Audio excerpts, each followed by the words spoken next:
Hi everyone.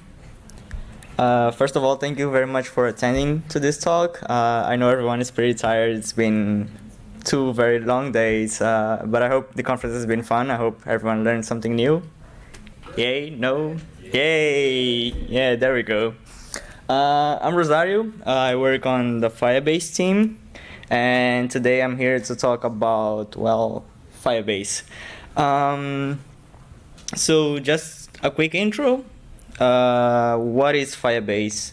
Well, we like to say that Firebase is a platform that helps developers building better apps.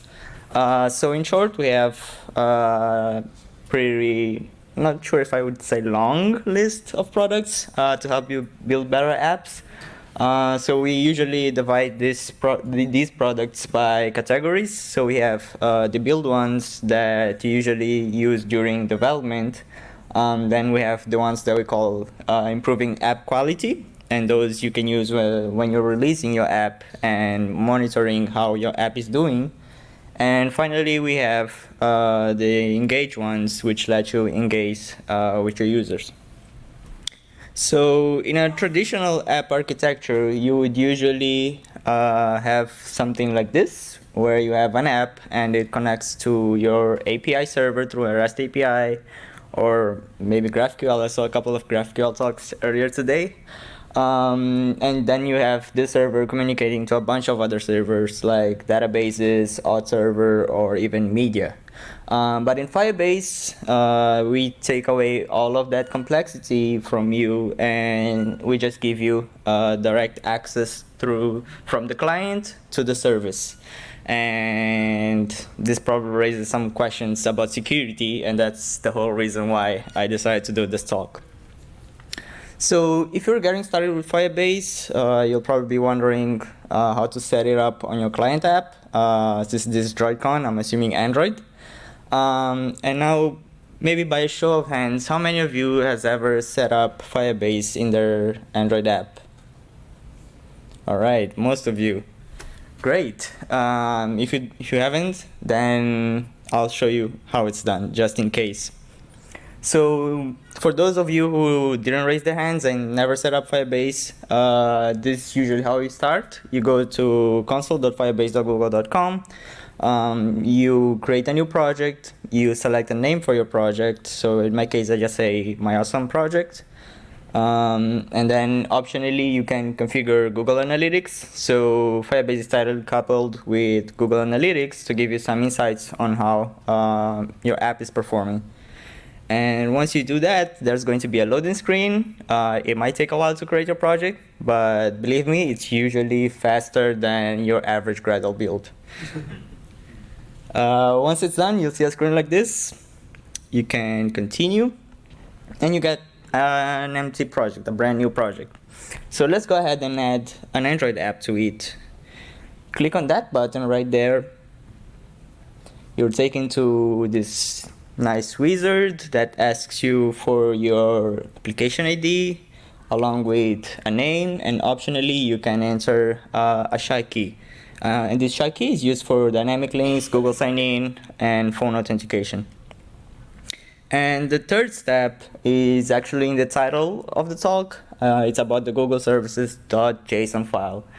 And this raises lots of questions, but I'll get to it soon. First, I want to go to the next step, which tells you to add some plugins to your app and also the Firebase dependencies.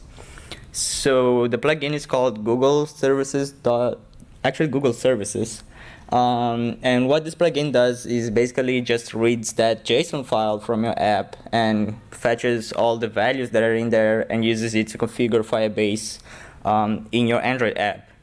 If you're curious about what exactly is happening behind the scenes, the plugin is actually open source. If you want to check it out on GitHub, and you should be able to see exactly what the plugin is doing. But okay, going forward, you just finish the initialization. You're all set. You already have the JSON file. You add it to your app, and then out of curiosity, you might open the file and see what's going on in there. So this is a sample file. This is generally how it looks. And something that will certainly call to your attention is the API key. There's an API key in there, and what is that for? Is that even secure? Why is it in my app? Why is it? Am I shipping this? There's also some other values that maybe you didn't pay attention because you're looking at the API key. There's some other parameters in there like storage bucket and database URL. You might not realize it right now because they seem like just URLs, but trust me, these URLs can be used by anyone to access your database or your storage bucket. So I'll show you how to prevent that. So like I said, those are the common questions. Is this being shipped with my app? Can I add this to version control? Is it secure at all? And when we talk about security, there are two terms that we need to talk about first. Authentication and authorization.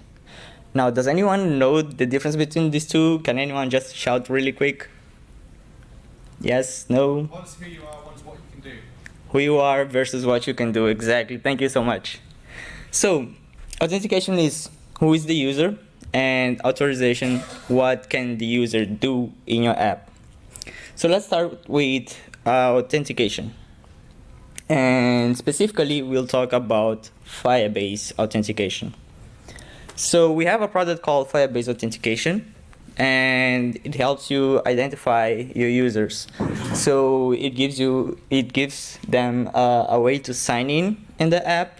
And we provide a couple of providers for that. So you can enable signing with Google, Facebook, email and password, phone number, and you can even set up your own custom authentication service. And more recently, we added multi-factor authentication, which hopefully will make your apps more secure. So once a user signs in using Firebase authentication, they will now get a token that they can use, and then this token will be used every time they interact with other Firebase services, and that's how you know that the user that is interacting with the service is someone that you actually know. It's someone that has already registered to talk to your app. And configuring a sign-in with Firebase Auth is, I would say, simple. It's just, for example, for email and password, it's just a single method that you call saying sign in with email and password, and then you just get the result, and you should have a user already authenticated. Or if your app doesn't really require sign-in, you can even use what we call anonymous sign-in, where a user will get a token, even though you don't have that much information about the user. You still know that they're using your app using Firebase SDK. So why do we need all of this? That's for authorization. That's so that we can set up authorization. And for authorization, we have what we call security rules. So a couple of our products have security rules, mainly the databases. I'm talking about Cloud Firestore and the real-time database. And also the other product that also has security rules is called Cloud Storage. And as you may remember from the file that we saw, those are the products that have their URLs exposed on that file. That's why it's so important to secure it. So if you've never seen security rules before, this is what it looks like.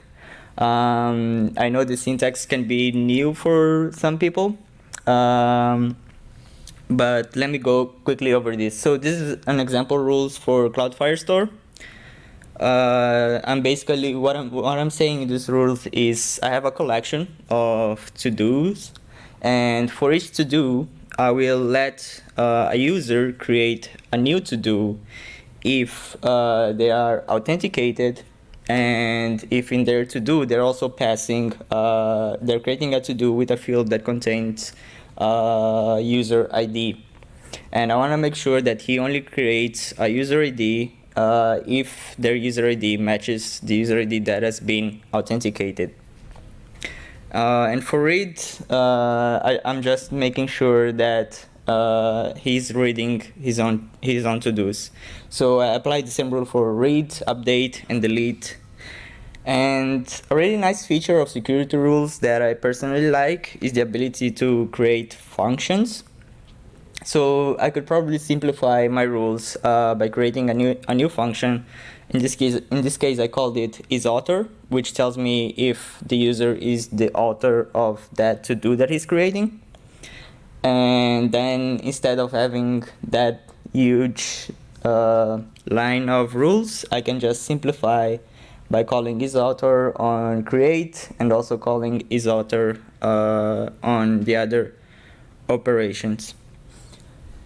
And recently, we launched what we call cross-server security rules, which I think you'll probably find it interesting if you're using cloud storage and you're using Cloud Firestore. So the cross-server security rules allows you to use to create rules in cloud storage based on data from Cloud Firestore. So if you've been interested in that for a while, I know a lot of people have. Do check out our blog. It's firebase.blog. We have an announcement post there with some examples that you can follow. Okay, so let's say you've done all that. You've integrated with Firebase Auth, you've created security rules, you've used MFA, you've used cross-server rules. You feel like your app is secure now. So you think now you might be ready to actually maybe commit the file or push it to production if you haven't already. The answer is not quite. So imagine this situation. You have users using your app. They are actual users. They have authenticated, but now they're abusing your app. They're just they're just relaunching the same screen over and over again. They're just doing many reads on your database, and that's incurring costs to you. So how do you prevent abuse? Well, we do that with what's called attestation. And in the Firebase world, attestation is done using Firebase app check. So what app check does is it attests that traffic that is coming to your backend is coming from your actual app. And it does that by relying on existing attestation providers. So I'm talking about Play Integrity for Android, App Test for iOS, Recaptcha for the web, and you can even implement your own attestation provider if you want. So to get started with app check, you just need to go back to the Firebase console. There will be a tab on the left that says app check. Once you open it, you'll see a screen like this. So you can go ahead and initialize it. And it's going to ask you for some details. So in case of an Android app, you need to provide the SHA fingerprint that you use to set up Play Integrity in the Play console. So you just copy that key, put it on the console, and in your code, you'll need to add the app check dependencies and add in some initialization code that will make sure that app check and Play Integrity are both initialized in your app. Once you do both of those, then you'll be able to go to the console and you'll probably see a screen that looks like this. So in this case, I'm looking at Cloud Firestore, and this gives you some metrics about how many requests are coming to your backend. And since I'm looking at Firestore, I might see something like this. So you get some data in there about how many requests have been verified to contain that app check that that token that app check is sending along in your app. How many are unverified? So the orange number that you see right there, that should be the number of people or the number of requests that are coming to your backend and not exactly coming from the Firebase SDK. So it's unknown where those requests are coming from. So there's a high chance that it's coming from maybe someone that cloned your app or that grabbed your API configuration or is not using the Firebase SDKs. So as of right now, AppCheck is supported by 4 of our products. So Cloud Firestore, Cloud Storage, Real-Time Database, and Cloud Functions. But you can also integrate in your own custom backend. At the moment, we only have it for Node.js, so it's available in our Firebase admin SDK for Node.js, but we're expanding support to the other languages really soon. All right, you've done all that, and now you think it's time. Your app is secure, you're ready to commit it, and you feel like you can now push it. And I think the answer is a very popular one. I think everyone must have guessed by this time. It depends. So usually for open source projects, we don't recommend committing your JSON file because you probably want people to be able to create their own projects and test in their own self-contained environment. Unless it's a project where you expect people to actually use your resources or populate some data, like for example a crowdsource project, then it probably works well if you commit your google-services.json file. If you work on a small team if you're working in a private repository and you know everyone is going to have access to that, it should be fine. Make sure that you followed all the other steps that I mentioned before, and you'll probably be fine with that. So let's say you followed my advice, you configured everything, you now committed the file is in your GitHub repo, and now you're getting some warnings. What are these warnings? So those warnings usually come from, so far I've seen it coming from the Google Cloud Platform, I've seen it coming from GitHub. There's lots of developer tools who might mistake that API key that you see in there and think that it's sensitive. I kind of wish we had a better naming on that JSON file to call it something else other than API key. Because what happens is those tools see the name API key and then they detect it as sensitive and they can tell whether it's secure or not. So you might get some warnings. Feel free to ignore those if you've already created security rules for your app and if you think that if you trust that you have a secure enough database or storage bucket. So that's all I had for today. If you have any other questions, I'll be around, and thank you.